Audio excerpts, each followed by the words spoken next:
talking about basically how to amplify emotion in more detail and also how you guys can be utilizing your own type of content to be able to amplify in all types of ways, right? Because emotion is really, really good to amplify emotion because there's three ways to communicate to, a viewer exactly what's going on your video, right?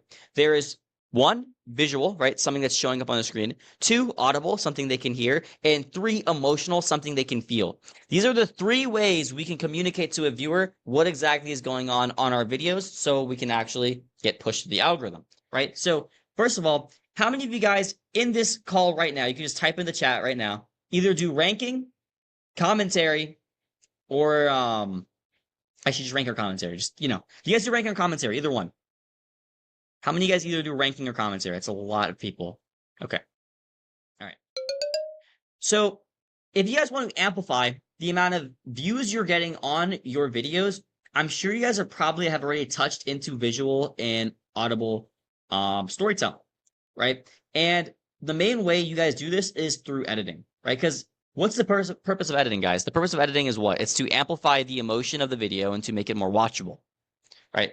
So if you want to amplify the emotion and make it more watchable, you need to also amplify the actual emotion they're feeling as well, right? So I'm going to talk about ranking first, then I'll talk about commentary after, right? So if you guys are making ranking videos, where do you usually get your clips from? You usually get it from other people. You look at your competitors, see what they're doing, and you use similar clips and try to make some type of similar video, right? But something you guys don't realize is a ranking video in itself is really just, let's say you're doing like 7 videos in a ranking video. It's just 7 of other people's videos inside your video, right? And this is why emotion is very, very important. Okay, so when you guys are trying to amplify emotion, you need to make sure you're doing it one video at a time.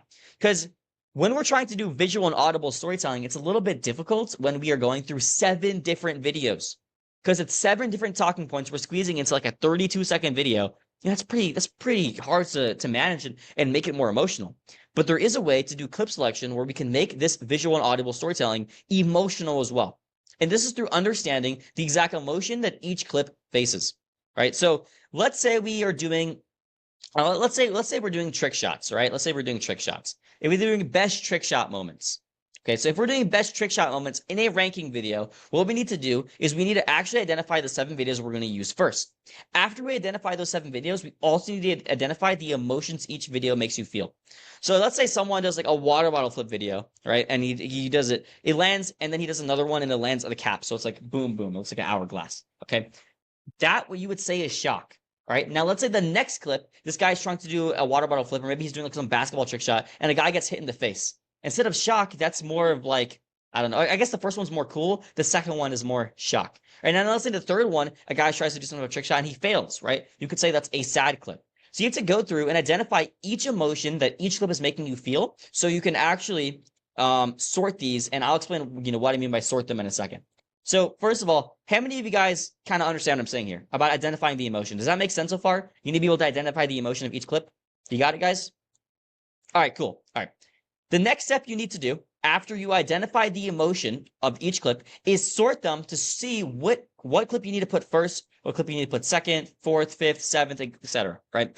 If you guys are sorting the correct clips, you can build an emotional storytelling by just sorting the clips. Because if you identify the first clip is sad, the second clip is happy, and the third clip is, I don't know, angry, then you should put them in order.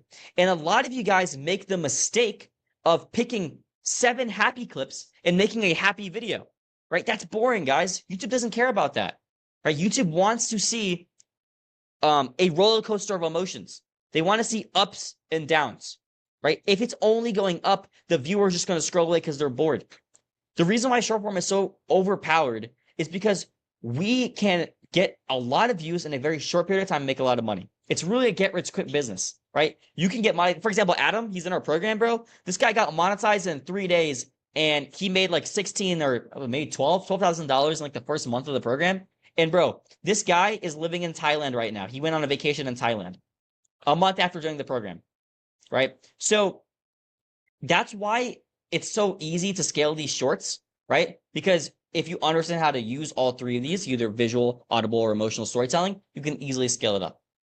Now, when you guys are actually making these videos, the next step after you actually understand the understand the emotion of each clip is choosing which clip you actually need to sort, right? So I actually learned this originally when I actually did iShowSpeed clipping like a couple of years ago, right? So I would do these iShowSpeed clipping. It was like back when he was like streaming and he was playing like Fortnite and stuff, and it was different times back then. But I noticed that like these streamers, they would say like chat, chat, chat a lot, right? If he's saying this like, chat, do you think this is funny? What do you guys think, chat? Because streamers are trying to just always engage with their audience, right? So they're talking directly to the camera. And when you actually look at their speech pattern, right, when they're saying chat, chat a lot, if you actually clipped it and put it inside a short, if the streamer said chat more than 2 times, the retention would dip. And I noticed this across so many different channels I was running. Retention would dip every single time there was something that repeated. And then I noticed this further if I did similar ranking videos, if I was doing some type of commentary and I used the same visual on the screen twice, retention dipped. Because the second that you have some type of repeated content in your video, you will see a dip in retention. This applies to visual, audio, and also emotional storytelling. So if you have something that happens twice, like a happy clip, and then another happy clip, they're more likely to scroll away in that time period. The same thing applies as well when you are also doing visual, right? If you use the same visual clip twice, they're more likely to scroll away. If you use an audio, they're less likely to scroll away, but they still may, right? For example, if you use a Vine Bloom sound effect too many times, they will probably scroll away. Now, there are exceptions to this, like for example, ranking. If you amplify the clip with the motion, which we're going to get to in a second. Before I continue, does that make sense, guys? Is it okay to rage bait? Of course it is. Does that make sense so far, guys? Does that make sense?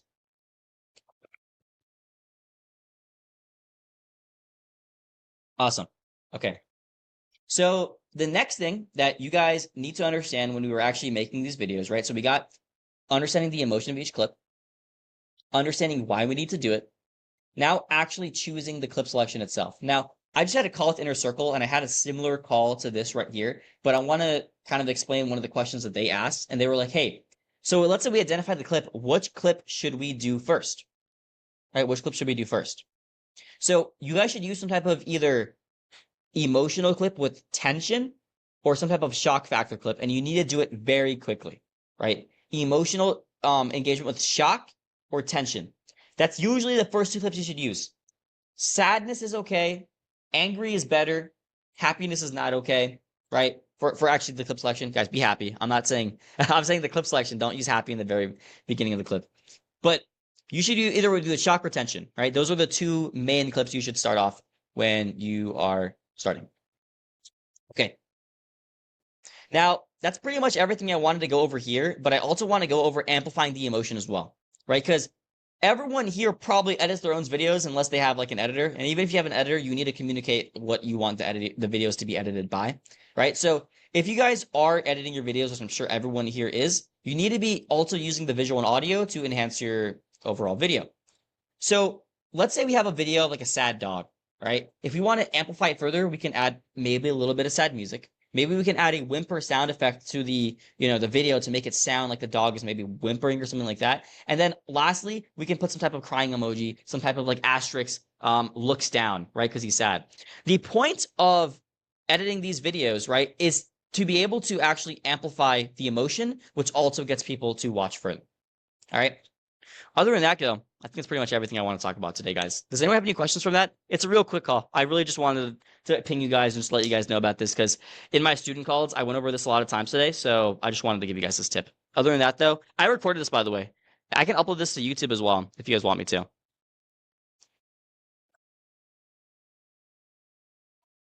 right, I'll upload it to YouTube. Any last questions? Last questions, guys, before I got to wrap this thing up. How to improve hooks with storytelling. You should do anti-hooks. Don't do hooks. A lot of people, they make the mistake of trying to do hooks with saying like, in this video, we're doing the top 5 best, I don't know, water bottle flip moments. Instead, you should just go straight into it. Just go straight into it. Don't do some type of like intro, guys. Look at Zach D Films as a good example of this, okay? How to comment bait. Don't do call to actions. Don't do call to actions. All right, if you do call to actions, it will ruin your actual people who's going to engage.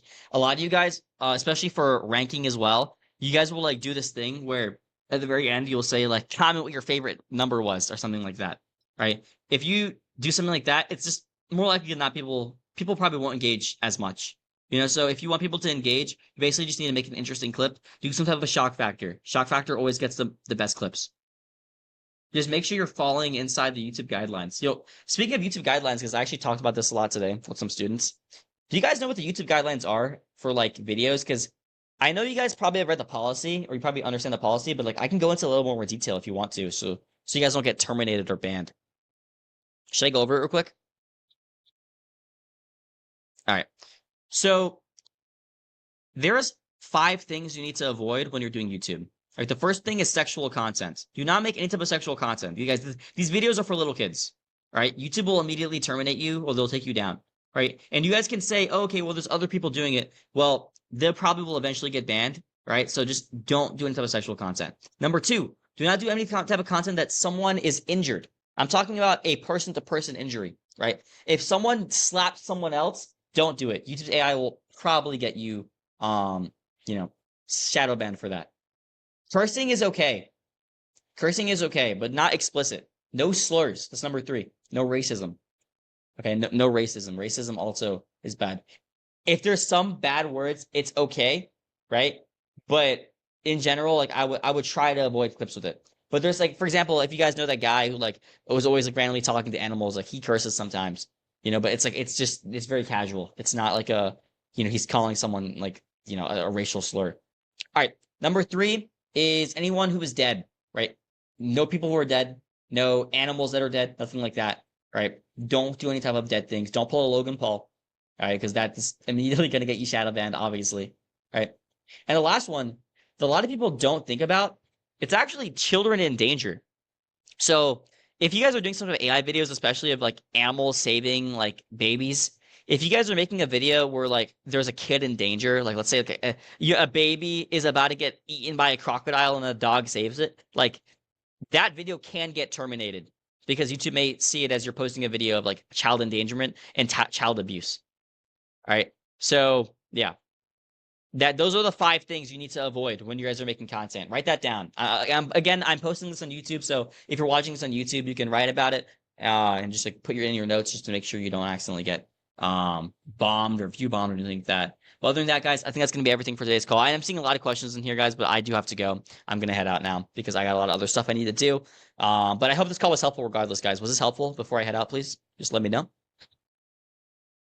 Yeah, just quick little sauce, guys. Just quick information I wanted to drop real quick. I'm gonna drop this on YouTube as well. Again, guys, I hope this was helpful. I am going to be taking a couple more students in the program as well. If you guys want to apply and just get some more one-on-one help from me and just get stuff like this, but personalized for your channel, you guys can go ahead and apply in the mentorship part of the Discord down below. I'm also going to send a link as well. And other than that, guys, I'm going to catch you guys later here. I'm just going to send it to you guys right now, just so it's easy for you guys to apply. And me or my team will probably reach out within maybe 5 to 10 minutes. Show the view. All right, I'll show it to you guys real quick, and then I gotta go. Okay.